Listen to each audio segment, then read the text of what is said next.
lovely listeners. Take me down to the leftist city where the grass is green. And the chuckles are many. And the chuckles are many. Oh, won't you please take me home? Ha ha ha ha ha ha ha. Ha ha ha ha ha ha. You know, guitar solos are cool. Yeah. But what's way cooler is a sample of a person laughing and saying ha. A the exact solo of same. laughter. Mm-hmm. Laughter is a team sport. It really is. If you know what else is a team sport? Basketball? Working in a hospital. Yes. You can't run a hospital with just one person. You really can't. You know, at the end of the day, we all live in a society. Tennis is a team sport if it's doubles. Tennis can be a team sport. Cycling is surprisingly a team sport. Oh, no, that's true. There's totally teams in cycling. There Uh-huh. can be. There's all kinds of team sport, but the only team I'm caring about right now is the team of podcast. The team of podcast. Which we are Who's members really killing it these days? We're really great at podcast, the sport. The sport, the team sport. The team sport of podcast, the 2v many. The 2v, all of them. It's billions. It's us against the world, but most importantly, it's us against loss. Yes, and against each other. This is the Island Shuffle. My name is Bean, and my immortal foe sits here also. I'm James. And Vote for me. and we're both gunning for your vote in this sport of podcast. We watched Lost out of order, and this week, honestly, we almost watched the last episode of Lost. We were just a few episodes shy. Just a hair short. Just a smidge. Missed it by that much. We watched season 6, episode 11. Mm-hmm. How many episodes are in season 6? It's 18, I think. Whoa, okay. It's pretty sizable. I think it's like 16, and then the finale is an extra 2 episodes. So 11. It's like mid-season 6, really. Yeah. The episode's called Happily Ever After. Uh-huh. It's a Desmond episode. It is. And I don't know what the heck we're waiting for. What are we just getting? Let's jump right in. Oh my goodness. You're not here to hear us ramble about what a team is or isn't. You're here to hear us shout about our favorite television show about the plane that lands on the island badly. And so, how does this iconic episode open up? This is a great one because I think we can just go through it. Yes, that's true. This is one of the rare all the flashbacks are just like one unbroken chunk. So instead of hopping back and forth between plots, we can just go from start to finish and not lose our damn head. And it opens up with Desmond. He is in a bed. He's in a bed. And he's not just in it. He's not waking up. No. From his slumber. He was shot in the chest. That's true. He's getting anesthetized awake. He's getting I don't know what. He's getting nursed back to health. Yeah, there's a nurse there. She's a part of the nerd squad. Yeah. the head of the nerd squad is here to say, "Hey, Desmond, how's it going?" And Desmond's immediately like, why am I not in a hospital? That's good, actually. That can't persist. That's really I good. can't already be slipping into my bad Desmond. Why am I not in a hospital? Who are you? Where's my wife? He is obsessed with finding his wife. Every other sentence out of his mouth is "Where's my wife?" Where's Penny? followed by "Where's my Penny? wife? Penny. And so Penny. And everybody. Hey, welcome to the Italian restaurant. What type of pasta would you like? Hey. Penny. Spaghettini. Penny. Ravioli. Penny.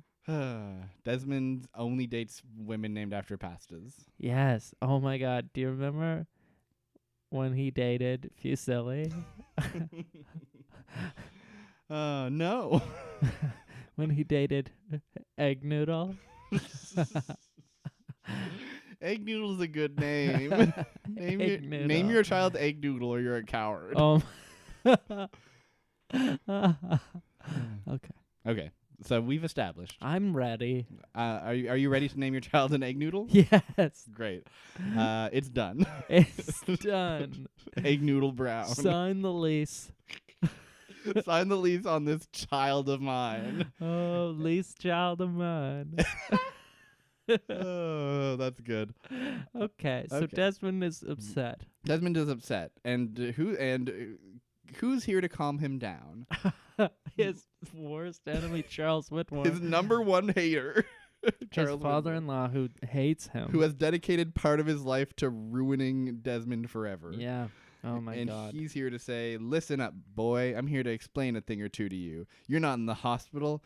I brought you back to the island. He's upset about that, Desmond is. Desmond starts to twitch in his mouth, and then when Widmore says, I can't imagine how you must be feeling, but trust me, I did it for a good reason, Desmond just cuts him off and He starts rips into him. beating the shit out of him. He said, "Oh yeah. He literally takes like his IV drip and smashes Whitmore in the face several times. That's cool. It's cool. And then Widmore's like, damn it, you friggin', once you understand, all right, we have to get the experiment going right now. And then he leaves. And when he leaves, Desmond just screams. Oh, it's so beautiful. I love to see Desmond unhinged. I hate that guy. I hate that friggin' man. That man's not my wife. That man is not my wife. Yep. Oh, I True. hate how many times I have to explain that. Why aren't you married to him? Yeah. Because that man is not my wife. That man is not my wife. I cannot make it plainer. Hey, I noticed you were walking with that man back there. Could that maybe be your wife? No, that man's not my wife. That man is not my wife. Oh my God. I'm happily married to my wife. To my wife, and it's not that man. It's not that man. So I hate explaining that. Yeah, this is a common problem for all married men. Number one stand-up comedy routine of everyone being confused about who your wife is. Who's my wife? Hey, you know what? Hey, you have a great audience. Hey, any fellas out there married? Okay, well, if you're married, you know a thing or two about. Let me tell you. That man is not my wife. Now, my friends are very nice. They're very nice. They're very sweet. And my wife comes over, and she's lovely. And my friends all say, that can't be your wife. And I can't believe how many times I gotta say, Rocco. Of course, that's my wife. We were at our wedding. What are you talking about? That can't be your wife. I love this scenario where there's just like 4 men of whatever that accent is, and they're Vague hanging Jersey. out in the living room on the like sectional L-shaped couch, watching the big game. And then a woman walks in and she says, "Hey boys, how's it going?" Like, "Nice to see you, Rocco." And then she walks out and Rocco goes, "That can't be your wife."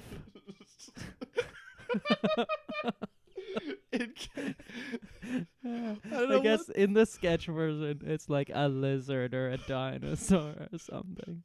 That can't be your wife. Is it funnier if it's clearly like the husband is the crazy one because it's like, oh, clearly this is not my wife. This is just a dog or something. It's like a Roomba or something. Or is it funnier if he's the only straight wife? It just is his wife and everybody's insisting like, no, that can't be your wife. I don't know. They're both just so funny. They're both so funny. We can all agree that both scenarios are hilarious. And you know what? It's not Desmond's wife because it's an old man that he kicks the shit out of. He does kick the shit out of. And in response, the man of Charles Widmore says, we have to get the experiment going now, boys. Fuck it. We'll do it live. We must do it live. Jin's there for some reason, and Jin is asking... No one knows why Jin is there. Jin is here. I am thrilled to announce that Jin is here, and Jin serves as the audience surrogate while Desmond is being dragged around. And Jin it's nice for Jin to have an episode where he is really the only other cast member of like our normal cast who is in the on-island portions. Yes. And for Jin to not be the one going, "Where's my wife?" Yes, that's true. Is pretty great because that's sort of his MO. It's true. I did think it was a little interesting when Jin pulled out his wallet and looked at a picture of Sun longingly, and he doesn't really say anything, but it's kind of a good moment. And then Charles Widmore says, "Well, that can't possibly be your wife." And Jin says, "You've been tormenting us for multiple seasons. You should know who my wife is by now." Oh my God. Yes. Yes. Yes. So Jin's role in this story is to act confused and say, "What's going on? You need to explain things to me right now." That is his role. While everybody else says, "There's simply no time. We have to do it now." Mm-hmm.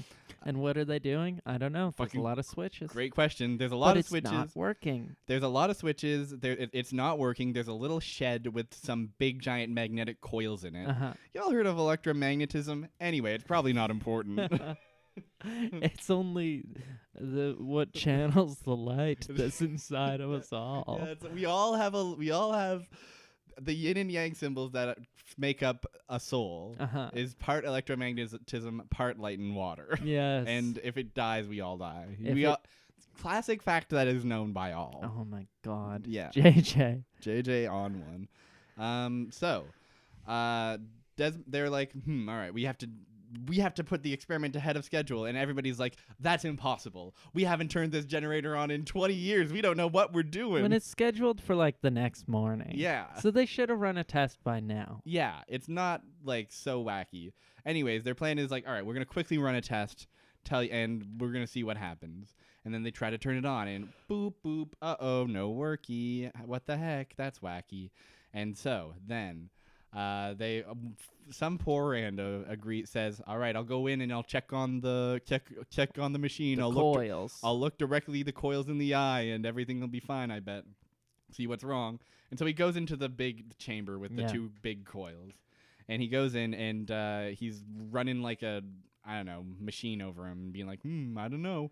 The coil checker seems to say that everything's okay. Yep, these sure are coils, folks. Haven't found your wife in here, Desmond. Desmond says, why would you find my wife in there? What would my wife be doing here? Maybe you'll find your wife in there, if you know what I mean. And Jin says, which you're is married, foreshadowing. What?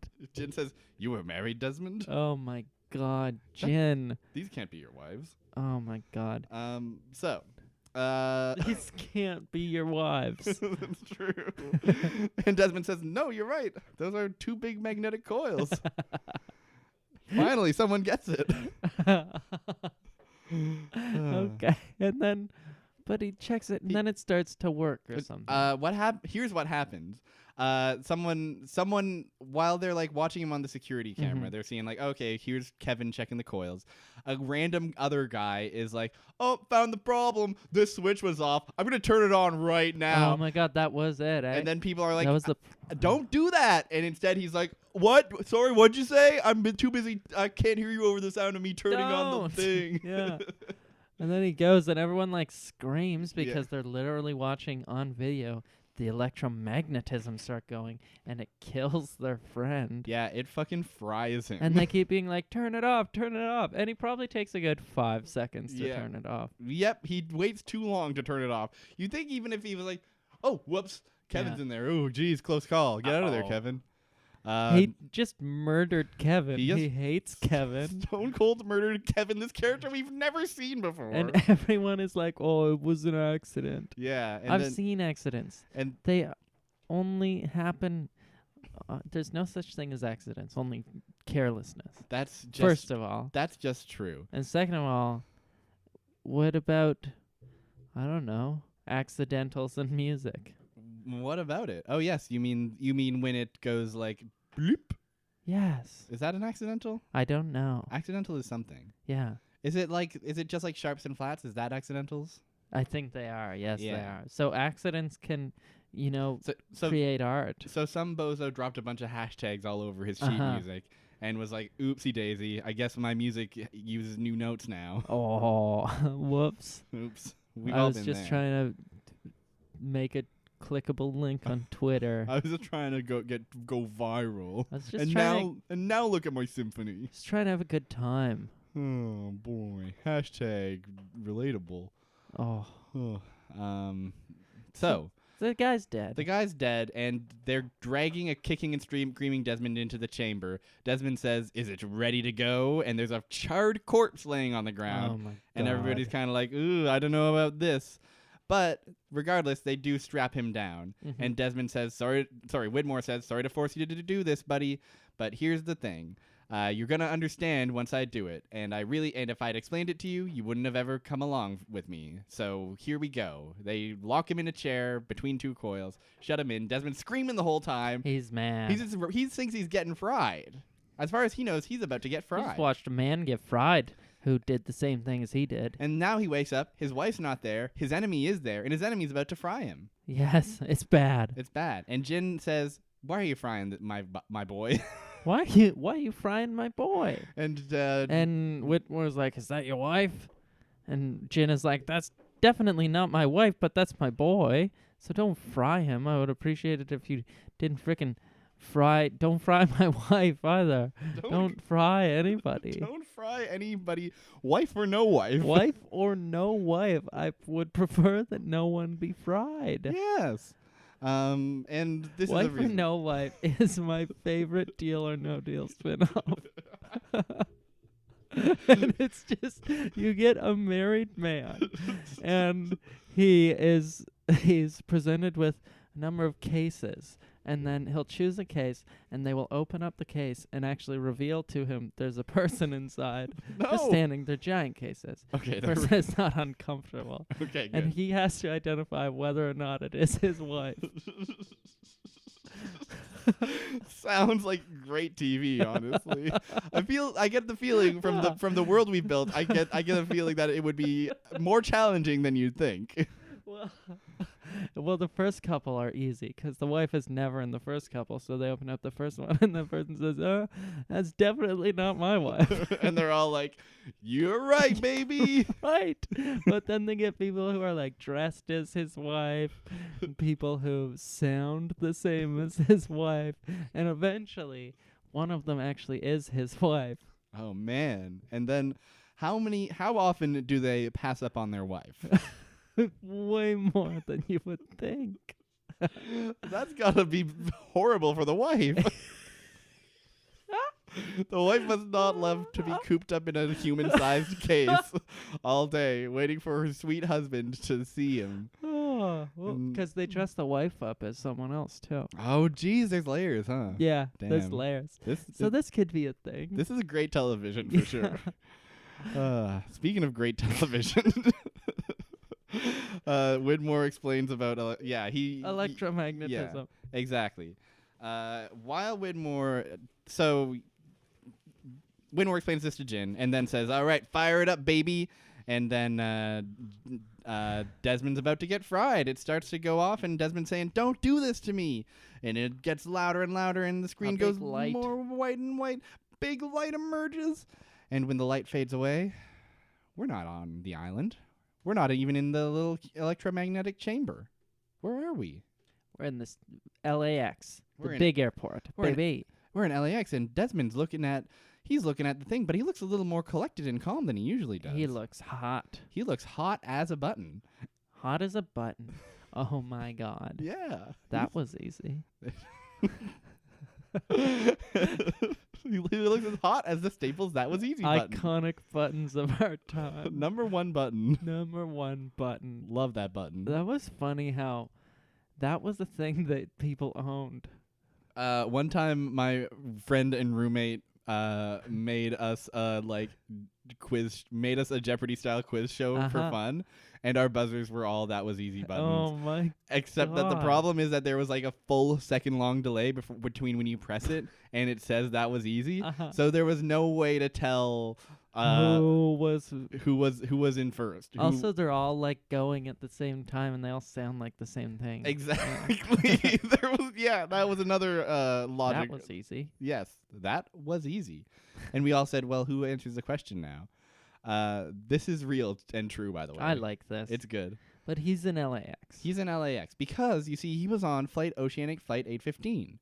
But he's in a wacky It landed, baby. What if, in an alternate wacky reality, what if it landed? What if it landed instead of crashing upon our favorite little island? What if Desmond island? was on that flight for some reason? He's on that flight, and he's calm and collected. He's not his usual freaking out about everything all the time self. He's great. He's a handsome guy. She has a conversation with Hurley. He has a little chat with Claire and says, "Hey, hope that baby's a boy, Claire." And Claire says, "Hey, nice to meet you, buddy." They're friends. And then he goes and there's a driver who picks him up. Yes. And the driver is like, hey, you want to find any prostitutes? Yeah. And Desmond is like, no. I'm here to work. And the driver's like, well, I saw you didn't have a wedding ring on your finger. Are you sure you don't? I know all the best That's spots. a big assumption to make about every man who doesn't have a wedding ring on his finger. Yeah, just like, hey, you horny like me, buddy? Exactly. I know all the spots. I know all the spots. Yeah, Oh and my then God. Desmond. What do you think I do with this limo when I'm not driving you around? I'm jerking off. Jerking off. So for Weird guy. It's insane though. This is really what This is his vibe is. He's incredibly just creepy horny driver who hooks you up even though you don't want him And to. Desmond is just like, take me to my boss. Take me who to is what I'm here also for. Your Yes. boss. Take me to our boss. And he says, hey, I guess that's why you're the boss's right-hand man. Oh And my I'm just a horny God. guy. Yeah, you shouldn't have your job. Yeah, you're You lucky. should not. The way that you conduct yourself in a business setting is so inappropriate. You gotta at least like feel the vibe out before you're like, hey, wanna go find the ladies of the night? Like, First, literally, like, he's like... it's 9 a.m. The first like 3 things he says to this man he's picking up from the airport, who is his boss's right-hand man, as far as we know, is like, how is your flight? Limo is this way. Can I hook you up with the ladies of the night? It's insanity. I guess L.A. just be like that. L.A. just be like that. L.A., you know. Well, Holly weird is what I call Holly it. weird. Holly woo woo. That is what it is called. Can't spell Hollywood without woo, without wood, because he's got a boner. Wood. Yes. Oh, classic. I bet that guy makes that joke every time. If the person he's picking up ever says yes to the "Do you want me to find ladies of the night?" he goes, "Hey, can't spell Hollywood without wood." Am I right? Yep, that's what he says, and he says it all the time, and he laughs and laughs and laughs. This character is so awful. It's bad. So weird how it's like. Usually it would be like, we brought it to this weird place, but no, this is not at all a misinterpretation of like who this character is or what his personality is, and it's consistent too. He has such a creepy vibe through the whole episode. He's very unpleasant. He's a slimy greaseball. Yeah, he's no good. So Desmond goes to his boss, and he says he strolls right into his boss's office. And who's his boss in this wacky world? Chucky Whitmore. Oh, his friggin' nemesis is his boss now. It's Charles Widmore, and Charles Widmore stands up and gives him a big hug, and he says, Charles Whitmore loves him. I love to see you, Desmond. You're my dearest friend now. And golly goodness. And you know what? I'm going to pour this 60-year-old bottle of scotch just for you, because you're the sweetest peach in my pie. You're my right-hand man, and you know what else? You got no wife, no kids, no commitments. Doesn't get better than that, Desmond. You're living the life. Everyone throughout this episode tells Desmond that because he has no relations with anyone, no he's living the life. Yeah, everybody seems like insistent. They're either like doing it genuinely or doing it like in a like, are you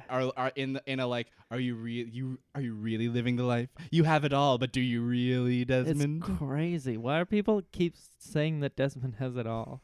He does. He has a pretty all right job. Yeah, at best, and he has to deal with a horny limo driver all the day. Yeah, exactly. He babysits a limo driver for a living. I do want to stress that this iteration of Desmond is like a much calmer and collected Desmond than we're ever used to seeing. Oh yeah, he really is like played as like he's got his life together. He's a smooth talker. He's a fixer for Charles Widmore. Yeah, and he's just like saying all the right things, like making all the right moves, charming as heck. Not at all like the desperation of a man stranded on an island for 2 years.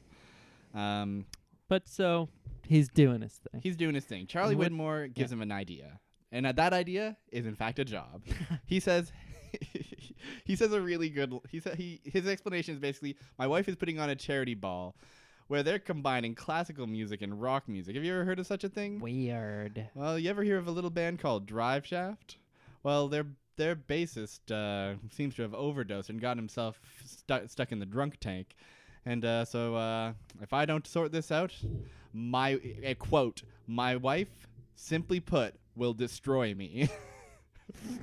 Whitmore. Desmond says, That couldn't possibly be your wife. your wife? Your wife. No, She's a nice lady. She's a nice lady. Doesn't destroy at all. That couldn't possibly be your wife. But it is. It is the twist. The ultimate twist. In this world, it is his It wife. is his In wife. this world, everyone recognizes the wives. It's very bizarre.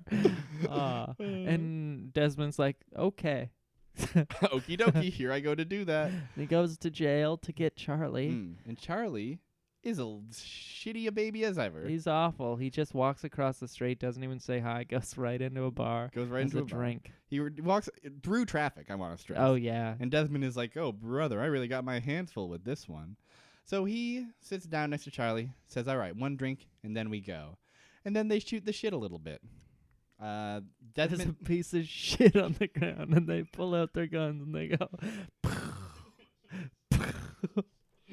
shooting the shit. There's shit blowing up all over the room. Sometimes you run into an old friend, and you're just like, we can always shoot the shit Do together. you think that's where it came from? Like cowboy times, and there were like piles of manure in the fields, and they would just shoot it?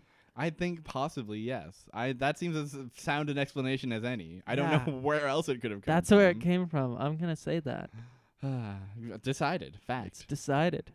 We've It's the old cat butter conundrum. the old cat butter conundrum. That's one for the true heads. That's one for the true heads who were here in the room with us before we hit record for like 5 minutes, where we were screaming about what if we buttered the cat. Yes, and then there's a whole subculture of the internet actually about buttered cats, it turns out. Yeah, it's a whole to-do. You don't want to hear about this nonsense. You want to hear about wives. Other nonsense. Other nonsense. So Charlie is crazy.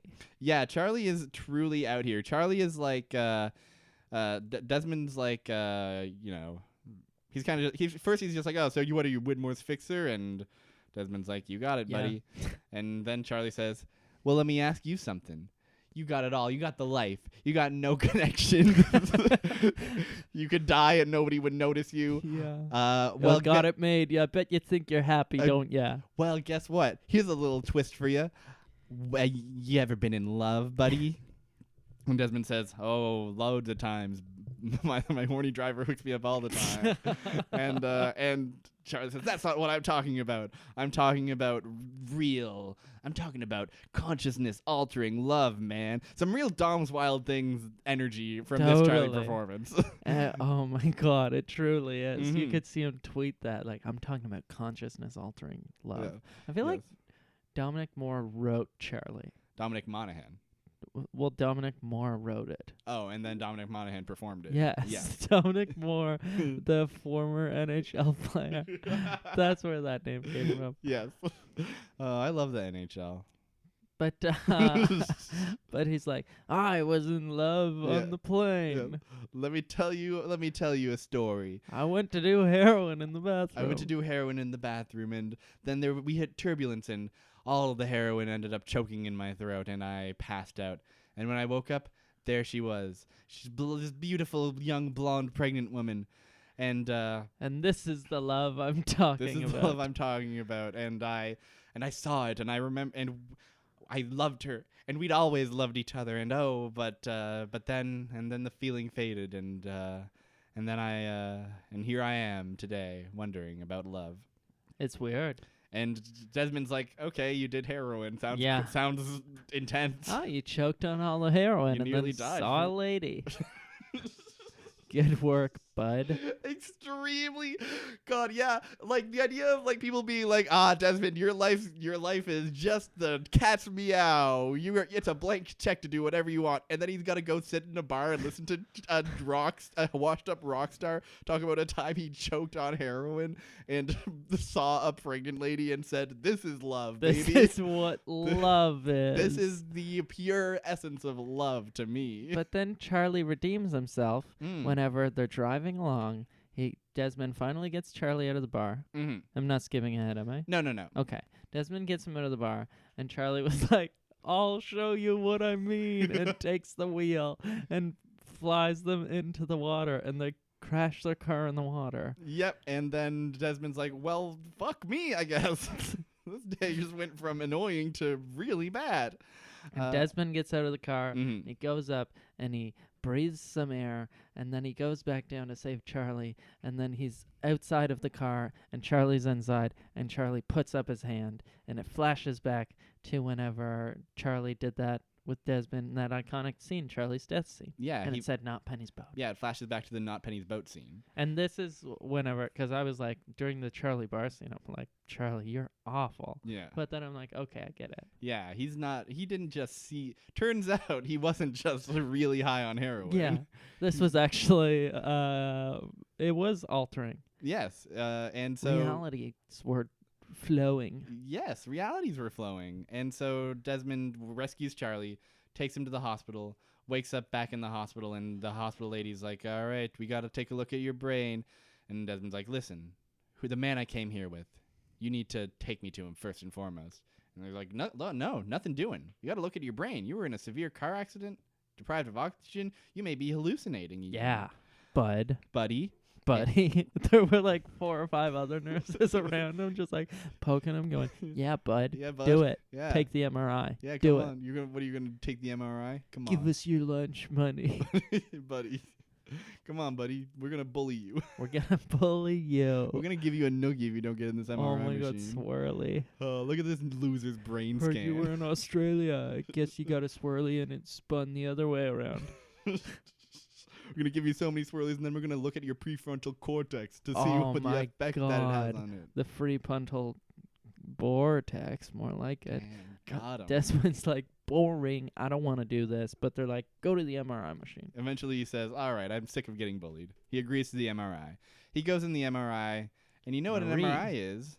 But it's a big magnet. It's a big, oh yeah, it's a big magnet, electromagnet. Yeah, Desmond knows a thing or two about magnets, and being around magnets makes him, first of all, it flashes him back to Not Penny's boat, and then suddenly he remembers his life with Penny. He sees them be in love. He sees her birth a baby. Yeah. He sees them on a boat in love with a baby. And so, yeah, and Not in love with a baby. Well, they are in love with the baby. yeah, of course. But they're in love together, and the baby is their baby. Yes, and the boat is their baby And too. the boat is their baby. And then Desmond is confused. And that is definitely his wife. That is his wife. He finally, our whole arc of the episode comes to fruition. That's my wife. That's absolutely my wife. I cannot tell a lie. Nobody can deny that this is my I wife. chopped down the cherry tree. But he's confused because in this world he's never had a wife. He's never had a wife. So what is it? Who's this Penny? Who's His this wife. Penny? So he hits the panic button on the MRI, runs down the hall, and says, "I gotta find Charlie." Where's Charlie Base? And luckily, Charlie's just running, screaming down the hall. Yeah, he also. briefly sees Jack for a minute Yeah. and was like, "Hey, we were on the same plane." Yeah. And Jack is like, "Oh yeah, I sat beside you for 14 hours." And then Charlie runs by, so he runs away. Yeah, and then he runs to Charlie and says, "Show me your hands. What the heck is the deal?" And Charlie says, you felt it too, didn't you? You saw it." And Desmond says, "I don't know what I saw, and it doesn't matter. You can't just walk away. You have a concert to do." And Charlie just says, "That concert doesn't matter. None of this matters. Nothing matters. All that matters is that you and I felt it." Oh and my then he God, and you then, idiot. And then he leaves. Yeah, he says, "Go find Penny." Yeah, you just don't worry about me. You should worry about Penny. And it's like, okay, goodbye. Yeah. I love how in this reality, he just leaves. So it's just like Charlie just wanders the streets in a hospital gown now. Just telling a bunch of people about what love is. Yeah, exactly. You know what love is? I choked on heroin and then saw a pregnant lady. That's what love is. And then I drove a man into the ocean. That's what love is. That's what love. I held my hand up to the glass to make him remember about our alternate life where I drowned. There she is, my wife. And then someone's like, "Sir, that's definitely not your wife."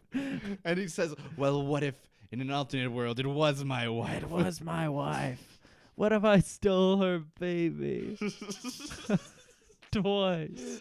I remembered it all. I remembered stealing a baby twice. I love how Charlie and Ben both steal babies. It's fun. They could get along. They got something in common. They could fucking really shoot the shit over. Steal babies, steal hearts, Yeah. steal toe boots.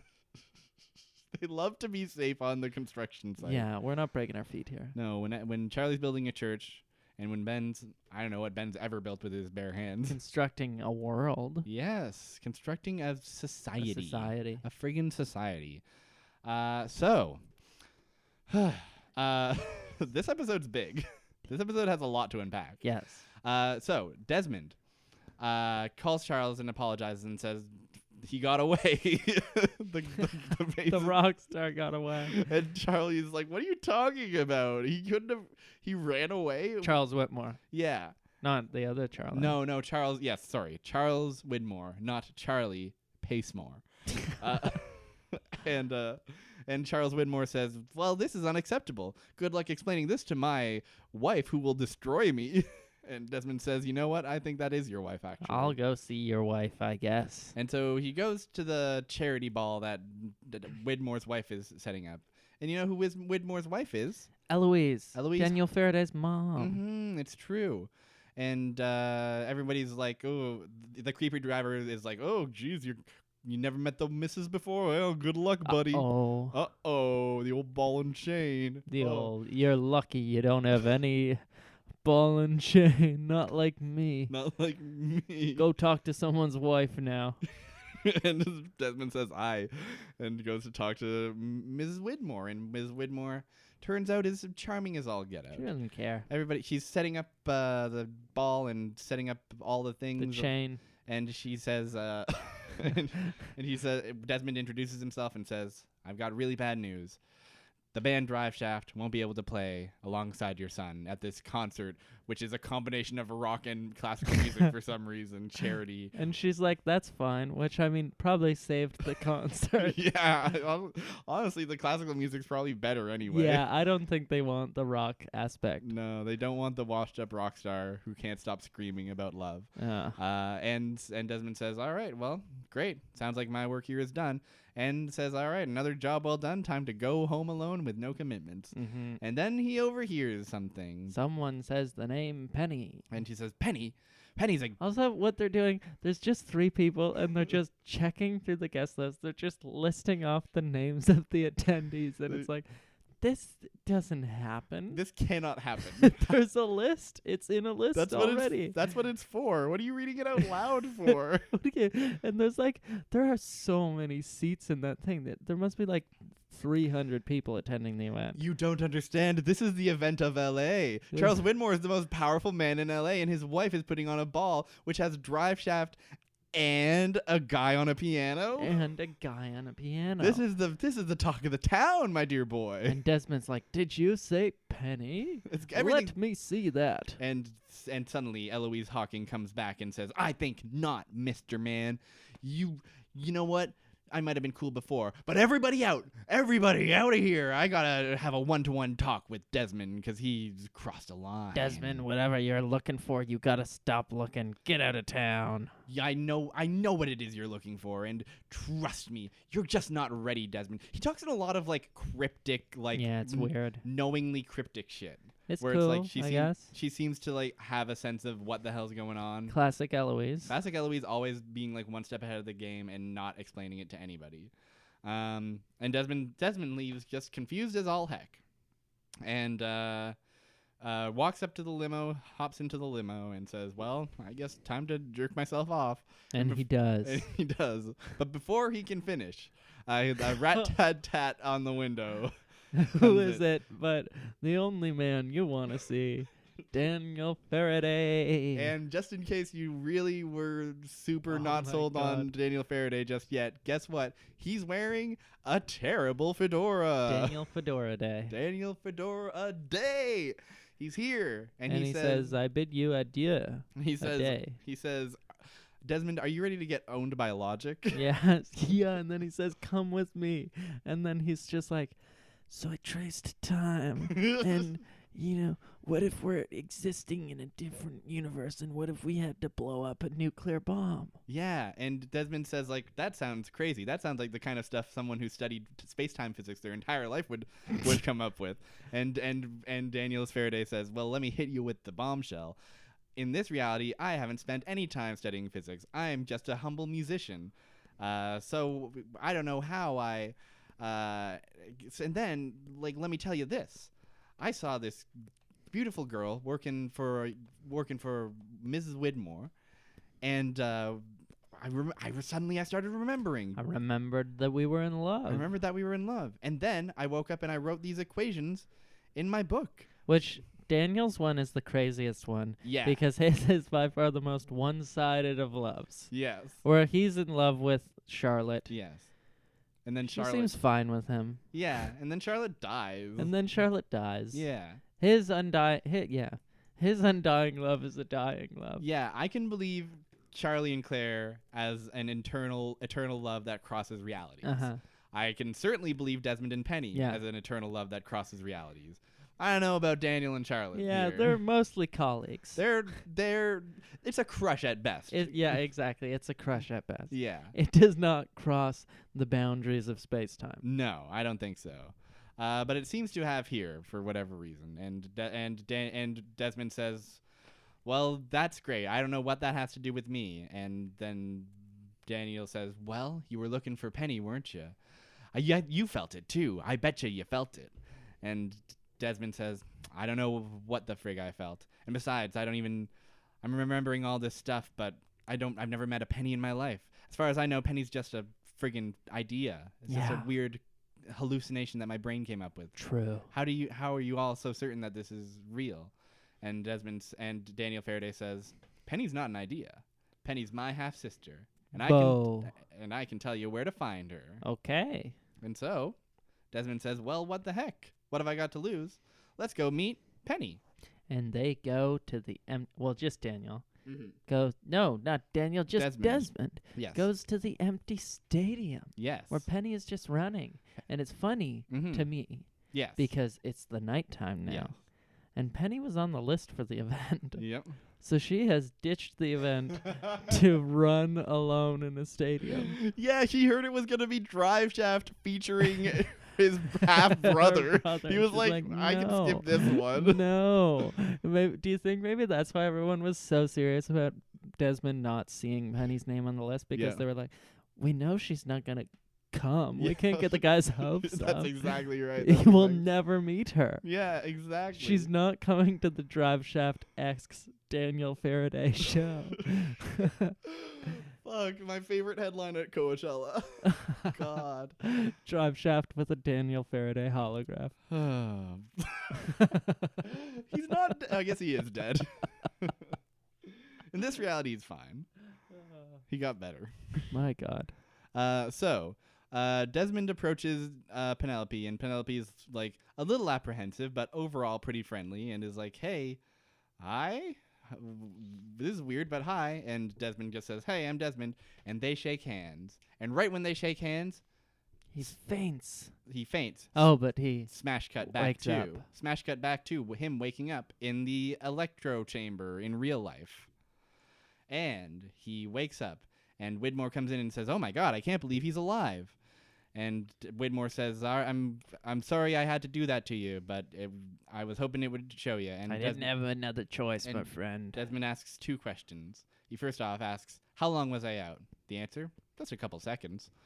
And Desmond then says, all right, you said we had something important to get to. When do we start?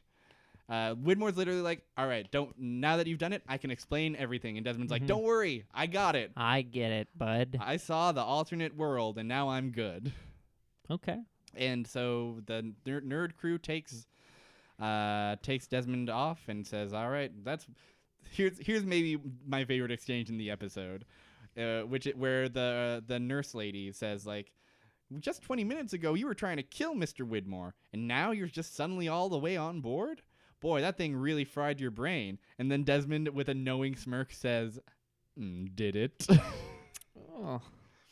And then Saeed emerges. And then what? Saeed emerges. Oh, yeah. Kills everyone except Zoe. and then says, "Run" to Zoe, and then says to Desmond, "Listen, these people are very dangerous. They're incredibly dangerous. They just tried to fry you. I know. We need to get out of here right now." And Desmond's just like, "You got it. Lead the way." And that's that. That's not that. But then he goes back, or we go back to Yes. him and Penny. Yes, in the alternate time. Yeah. And and Desmond wakes up from having fainted, and Penny's like, "Jesus, are you all right? That was weird." And Desmond's like, "You're right, that was weird. Can we grab a coffee sometime?" And then they have a cute little like, "Oh, sure, I'm sweaty. I'm really sweaty right now." And Desmond's like, "Well, I just fainted, so I mean, it's probably fine. Let's do it. Let's go get coffee here in about an hour." And Desmond says, "That's great. Let's go." And Desmond goes into his limo, and his horny limo driver's so happy for him. He says, "Oh, baby, you're going to get coffee. I know what that means." And Desmond says, "Listen." Wait, before Desmond says this, Yes. the horny limo driver, just to drive home how creepy he is, Yes. really hammers home the idea that if you ever want anything, Yes. and I mean anything, He does say this. just ask me. And Desmond does want something, Yeah. but it's not a horny thing. It's not a horny thing. He says, "Listen, can you get me the manifest of the flight I was just on? Flight 815? Just the passenger names." And Desmond says, "Well, sure, but what the heck are you going to do with that?" And Desmond replies, "I need to show them something." While the camera like zooms in on his face, making the Weird, funniest, long. Yeah. and one of the all-time Desmond expressions. Yeah. is just it's him. so confused. He's like perplexed, but like excited. Yeah. He's like he just tried a drug for the first time. Totally. That's yeah, very yeah. that face. It's like blank. Yeah. It's interesting. That's the episode. It was great. We were okay. Gonna be honest, great. Yeah, we spent a lot of time roasting the amount of times that like they all hammer home the point of like, oh, Desmond has no strings attached. But like the fact that the show spends all the time in the alternate time, Yeah. I was ready to go in being like, oh, fuck this. I don't want to spend all the time in alternate town. But the fact that like we get like a bit of like context for what's happening, maybe people start to like remember their real lives, and that creates something interesting. Also, I personally think Desmond's alternate time is one of the best ones. Because it's fun, and he knows what's going on a little bit, and he's important in alternate time. Yeah, and it's like feels fully realized. Yeah. It doesn't feel like this weird cardboard world. Yeah. He's living an entire life, and he I don't know. It's like this is probably one of the best season 6 episodes we've watched. I think it is my favorite one so far. Absolutely, it was like a lot of fun, and the acting in it, like Well, Desmond's great. Desmond's always great. Yeah. But like even the like bit where Daniel Faraday's explaining like I might have exploded a nuclear bomb in the past is like dumb, but like the performance really works. Yeah. Where Daniel's like, damn, I know you felt it, and Desmond's just kind of like quietly processing this world-changing reality, and he's just like, I don't know what I felt. It's so fun to watch Desmond be like, he believes Daniel on the one hand, but also he's so skeptical, and all of that is going on in his face as he'll do like these weird half smirks at certain points and stuff, and it's just like, I don't know, it's fun. It's a lot of fun. Yeah. It's definitely like the alternate timeline stuff is almost never any fun. Yeah. And this episode is a delight pretty much from top to bottom. It's season 6 great. Season 2, yeah. Season 6 forgettable. Season 2 forgettable. Season 6 great. Yeah. Great episode. Now, I'm going to tell you something. This episode raised a lot of questions. I have a lot of answers. Many of these questions are answered by the finale, so I don't want to go through all of them. So I looked at them to just be like, what can we ask? And there's 2 that I think are worth highlighting. I'm ready. For our experience. So here's my favorite one, maybe. How much does Widmore know about the Flash Sideways world, the alternate timeline? Either everything or nothing. He knows nothing. Oh. He is not aware of Desmond's newly formed connection to the Sideways world. That's weird. Right. Why not? He is so essential. Why did he fry him then? Yeah. Like, what was the point of frying? And it makes it seem like it's like, well, now that I fried you, we can work together. Totally, because now you understand. Exactly, but no, it's Turns not. out Widmore doesn't understand. Widmore doesn't know shit. And now I just want to give you just a lovely one, just a real peach. Why did Saeed spare Zoe, who is that nurse that he didn't kill? 'Cause he loves Zoe. Saeed later states that he didn't see the point in killing her more after finding what he came for. In killing her more? He killed her a little bit. Killed her only a little bit. Saeed killed her 40%. This is the first hint showing that some light still exists in Saeed's personality, not extinguished by the sickness. The first hint. The first hint. of many hints that some light exists. The first seed that would blossom into the really rewarding plot of Saeed one day saying, maybe I'm not evil. Yeah. Oh, my God. Oh, boy. That's great. Show's dumb, episode's good. What do you say we watch another? I love to watch one more episode. Okay, I'll do 1 to 30. Okie dokie. Random.org. Generate 17. 17? 17. 17. When I was 17, I watched a Lost episode. That's true. That's true. I absolutely did watch Lost when I was 17. Lost Season 3, Episode 13. The Man from Tallahassee. And my friend, it's a Locke episode. Oh, Locke. Locke. I thought Sawyer would be the Tallahassee one. You would think so. Kind of a twist on you, huh? Yeah. No, it's Locke, my friend. Cool. And with that, we say to you, that's not my wife. That's not my wife. We actually say to you goodbye and thank you for listening to our show. You can follow me on Twitter at Barrier Trio. You can follow me at James Brown. You can follow the show at Island Shuffle on Twitter or on Facebook.com/The Island Shuffle. This podcast is available on iTunes, Google Play, Spotify, and Stitcher. Leave us a review if you like what you hear, and say hello also, because we would love to have that. Finally, I want to give a shout out to Noisepace.xyz, the handsome podcast network that is hosted by Matt. And he was kind enough to have us on his network. And guess what? If you like what you hear, you might just like other great podcasts on the Noisepace network, like Fear Baiting, Durganit, and Henry Kissinger's Pokemon Going to Die. Yes. Among many others. And hey, if you even like what you hear on Noisepace, why don't you throw a few bucks on the Noisepace Patreon, patreon.com/Noisepace. Matt's hosting this mostly out of his own pocket, so give him a warm round of applause in the form of $1 Give a him a month. toonie. Give him a friggin' toonie, why don't you? That is, I think, what covers all the bases for our little wrap up. Isn't that us? Isn't that just us? Are we Jordan Peele's hit horror movie? This is us. That's us, maybe.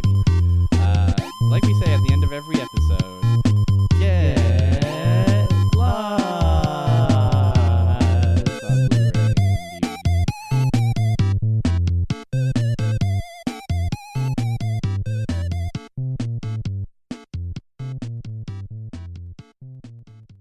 Wait till the boss finds out about how many gigabytes we got. Duh. Okay, I think it works. It looks like it's working.